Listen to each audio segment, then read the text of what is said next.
Hello, আবারও একটা নতুন ভিডিওতে তোমাদের সবাইকে ওয়েলকাম। আজকে তাড়াতাড়ি রেডি হয়ে পড়েছি। দুপুর বাজে এখন 1:45 PM এরকমই হবে। তো রেডি, কোথায় যাচ্ছি সবাই জানতে চাইছো। আজকে আছে একটা মুভির প্রিমিয়ারের, দেবযানীদিকে রেডি করার জন্য আমি বেরোচ্ছি। মুভিটা কি সেটা সবথেকে বেশি ইন্টারেস্টিং। সেটা হচ্ছে ডিপ ফ্রিজ, যেটা অলরেডি ন্যাশনাল অ্যাওয়ার্ড পেয়ে গেছে এবং প্রচণ্ড সুন্দর একটা মুভি। তোমরা সবাই জানো, আমার আলাদা করে বলার কিছু নেই, প্রতিটা মানুষ রিভিউ দিচ্ছে। তো তোমরা যারা এখনও দেখোনি বা দেখবে ভাবছো, তারা অবশ্যই ঝটপট টিকিটটা কেটে গিয়ে দেখে আসো।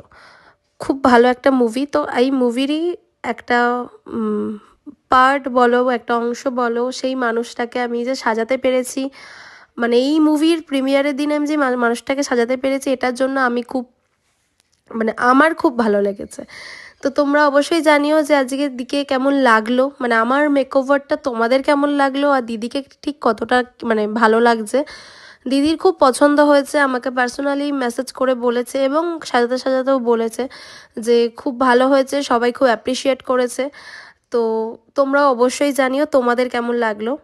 আর প্রথমেই বলি সরি, আমার গলার অবস্থা খুব খারাপ। এইভাবেই তোমাদেরকে, মানে প্রচণ্ড ঠান্ডা লেগেছে, তো বুঝতেই পারছো গলার অবস্থা। তো এইভাবেই তোমাদেরকে ভিডিওটা করছি। অনেক দিন আপলোড হয়নি, তাই ভাবলাম এটা শেয়ার করি। তোমরা তো সবাই আমার নিজের লোক, তাই তোমাদের কাছে কিসের লজ্জা। তো এইভাবেই পাশে থেকো, ভালোবাসা দিও কাজকে, আমার কাজকে এইভাবেই ভালোবাসা দিও। আর যদি ভালো লাগে please do like, comment, share. তোমাদের ফ্রেন্ডস অ্যান্ড ফ্যামিলির মধ্যে ভিডিওটা শেয়ার করো। আর সাবস্ক্রাইবটা করতে কিন্তু ভুলো না। যত তোমরা সাবস্ক্রাইব করবে তত আমি আরও ভিডিও বানাতে উৎসাহ পাবো। Thank you, love you all.